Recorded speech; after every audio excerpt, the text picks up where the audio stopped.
The people have spoken. You too have been through the crazy fire. Here are 10 more trigger words and mind games Jehovah's Witnesses use to control their parishioners.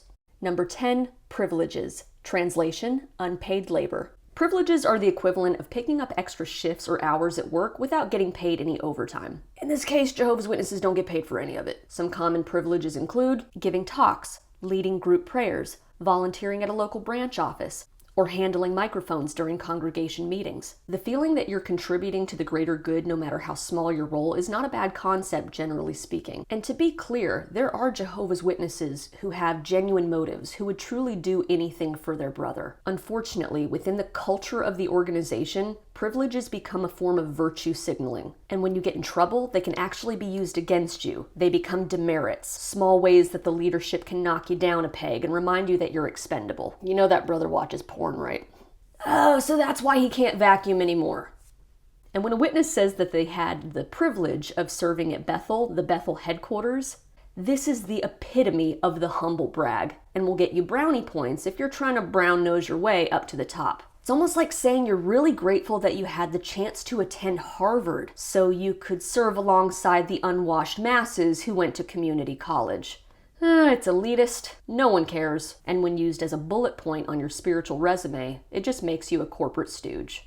Number 9, Bible-trained conscience. Translation, indoctrination. If someone is interested in living a more godly lifestyle, following in Jesus' footsteps, they're going to read the Gospels and get the gist pretty quickly. Golden rule, show compassion, simple principles that will have a profound impact on your life. Jehovah's Witnesses, on the other hand, have to be reminded to use their Bible-trained conscience, i.e. watchtower programming. No matter the scenario, no matter what situation you find yourself in, just default to the rules and expectations of the organization. Witnesses are basically taught that they have no moral compass of their own, and if left to their own devices, they would inevitably make bad choices.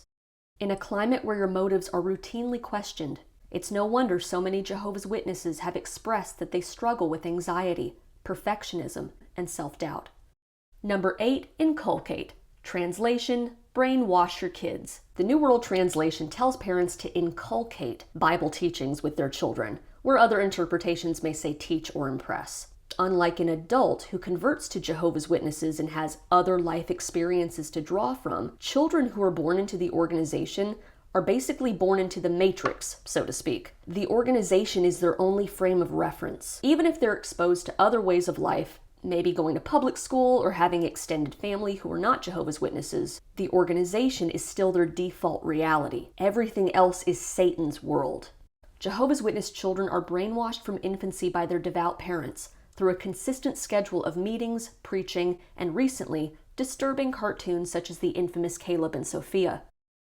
With the organization bleeding in the past decade, Watchtower leadership is intent on planting these seeds of indoctrination early, through clever content targeting the youngest among them. Minors, by a pretty overwhelming majority, are not allowed to vote, drink, drive, or get married. But in the Jehovah's Witnesses, they're pressured to commit themselves to a belief system for the rest of their lives by getting baptized as official card-carrying members. It's not a baptism, it's a traptism. If they ever distance themselves from their parents' influence and leave the organization as adults, they will be shunned and separated from their devout families for a decision they technically never had the ability to consent to in the first place. Number 7, reproved. Translation, publicly shamed. There are various methods of punishment in the Jehovah's Witnesses. Private reproof, which is basically a slap on the wrist, but the congregation is largely unaware of the person being disciplined. And removed, aka disfellowshipping, which means the person is excommunicated and shunned. Then there's being reproved, where the person is not excommunicated, but is still given a public whooping. An announcement is made to the congregation that brother or sister, whoever, has been reproved, at which point everyone in the audience immediately starts doing a little mental checklist to see what you're possibly in trouble for. To make matters worse, this public reproof is followed by something called a marking talk, a shame sermon specifically designed to help the congregation deduce what happened without explicitly stating what the reproved person did. So even if they're not officially kicked out, being reproved still leads to soft shunning and everyone gossiping about stuff that's none of their damn business. Number 6, the Friends. Translation, the cult of the Jehovah's Witnesses. Jehovah's Witnesses call each other brother and sister and collectively the Friends. I mean, let's be real, the Friends not only sounds like a cult unto itself, but it presents a manufactured sense of community, where the basis for all friendships are reduced to one common denominator: your spiritual identity. This leads to inauthentic friendships where everyone has to look, act, and believe the same things, when the reality is they may have secret or dissenting views they know they can't express to the other person without immediate social repercussions.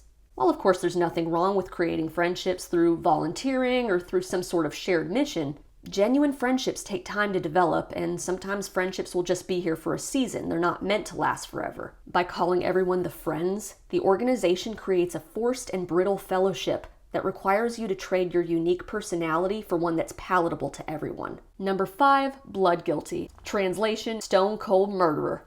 So the Mosaic Law said that if you didn't take care of your axe and that axe flew off and hit your neighbor and killed him, you could be guilty of involuntary manslaughter because you were basically negligent with your power tools. Then Jehovah's Witnesses took the scripture at Ezekiel 3:18 and 19 out of context to say that anyone who doesn't go out and preach the agenda of the Watchtower organization has blood on their hands. As much as they might try to deny it, Jehovah's Witnesses believe that you earn salvation through your works. So if you don't go out and preach as much as possible, not only have you failed to earn your spot in paradise, you are also blood guilty for failing to save others. Blood guilty is a staple, graphic motivational tool the organization likes to throw around in order to push product and retain membership. Number 4, loving provision. Translation, new bureaucracy. A loving provision is any new rule or company-wide policy change that everyone is expected to follow, and if you question these loving provisions, you're considered ungrateful and divisive. Back in the 70s, the elder arrangement was instituted to basically prevent a dictatorship. A handful of men would work together to oversee the congregation, though countless elders have since colluded and abused their power along the way. Another example of a loving provision was the discontinuation of the weekly book study, which at the time split the congregation into smaller groups and assign those groups to meet in someone's home. This happened around the time the U.S. was reeling from the devastation of Hurricane Katrina and the Iraq War, and gas prices had hiked to almost $6 a gallon. In this case, a lot of people did consider this a loving provision because it spared families the expense and obligation of having to hoof it to another meeting during the week when they're really tired after work and school. As of this year, other loving provisions include allowing men in the organization to grow their own facial hair after a century-long prohibition on beards, letting women wear pants to meetings, and allowing the congregation to offer a brief greeting to disfellowshipped or removed members. This last one is a green light for families to finally acknowledge the other person's existence without being too chummy. How generous. Conversely, disfellowshipping and shunning have been labeled a loving provision, when in reality, this inhumane mandate has inflicted unspeakable trauma and continues to separate families on a global scale.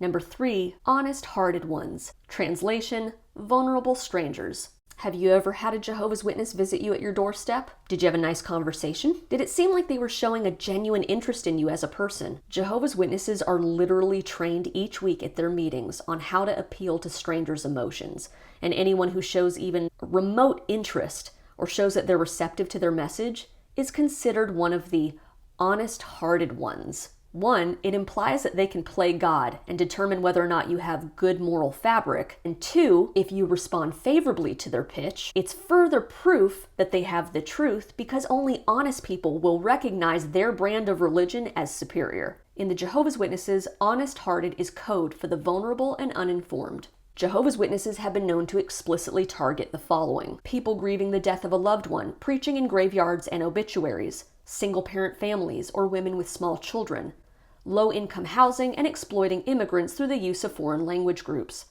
And if you think that because you're college-educated, you're automatically impervious to such influence, think again. For whatever reason, they feel like there's some sort of spiritual component missing from their life, and that's when the Witnesses and other cults throughout history have been able to get their hooks in. So the next time a Jehovah's Witness comes to your doorstep, keep in mind they're not just casually dropping by to spread the good word. They're engaging in a carefully coordinated effort to find new recruits. Number 2, loyalty. Translation, subservience. Loyalty is a pervasive theme in witness literature and sermons because the organization knows it can't withstand any serious scrutiny. Members are required to show blind obedience despite massive errors and crimes committed by their leadership. In the November 15, 2013 study edition of the Watchtower, page 20, and I quote, "All of us must be ready to obey any instructions we may receive, whether these appear sound from a strategic or human standpoint or not." Jim Jones, the notorious cult leader of the People's Temple, also frequently tested his parishioners' loyalty with drinking drills called White Nights. When the people of Jonestown finally drank the Kool-Aid, as it is often pejoratively referred to, they didn't actually believe they were going to die. It was just another day, another drill, to demonstrate their loyalty. Only this time, it was real. The organization doesn't command your loyalty, it demands your loyalty. If the foundation of your belief system is built on a threat, that doesn't inspire genuine loyalty. That's a belief system based on subservience and fear.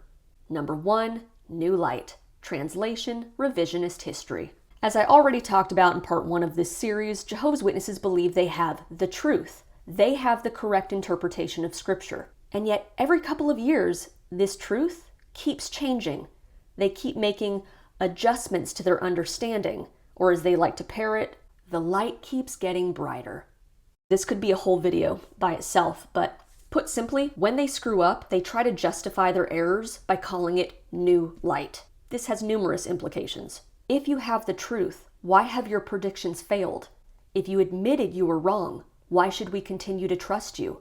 If something was truth yesterday, but today it's false, is it possible that whatever you're espousing today could very well be wrong too? And if you claim to be the mouthpiece for God, the gatekeepers of truth, are you saying God was wrong? Jehovah's Witnesses' doctrine are brimming with contradictions and logical fallacies. They've even gone so far as to gaslight their parishioners into blaming themselves for misinterpreting events that were explicitly perpetuated by the governing body, such as the 1975 debacle. In fact, if Charles Taze Russell, the founding father of the modern-day Jehovah's Witness movement, were alive today, he would be considered an apostate and shunned for preaching outdated information and falsehoods. Not only is this flip-flopping an insult to their intelligence, New Light is a dangerous trend that has prevented Jehovah's Witnesses from gaining access to appropriate medical care, destroyed their family relationships, and in thousands of cases, cost them their lives. And bonus, true worship. Translation, the Jehovah's Witnesses. Yeah, that about sums it up. Thank you to the viewers who contributed and helped me compile this list. I hope you found it helpful. Stay safe, and I'll see you soon.